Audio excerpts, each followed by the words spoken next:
Kung mahilig ka sa mga astig na ideya na nagpapabago sa mundo, siguradong magugustuhan mo tong kwento. Ang Niagara Falls Suspension Bridge ay hindi lang basta ginawa. Nagsimula yan sa isang lumilipad na bagay. Tingnan natin kung paano binago ng isang simpleng saranggola ang kasaysayan. Noong 1848, gusto ng mga engineer na gumawa ng unang totoong tulay sa buong Niagara Gorge.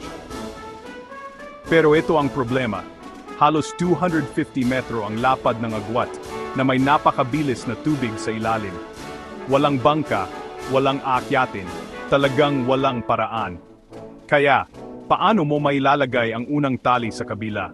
Nagkaroon sila ng paligsahan sa pagpapalipad ng saranggola. Isang bata mula sa bayan ang nakapagpalipad ng kanyang saranggola hanggang sa kabilang panig. Ang kanyang tali ang naging unang koneksyon, parang lifeline, na ginamit para hilahin ang mas makakapal na tali, tapos lubid, at pagkatapos ay napakabibigat na kable.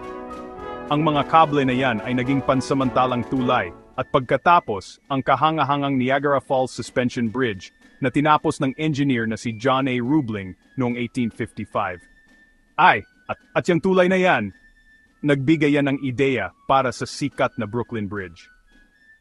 Lahat yan dahil may isang tao sa isang mahangin na araw na nagpasya na magpalipad ng saranggola. History, Niagara Falls.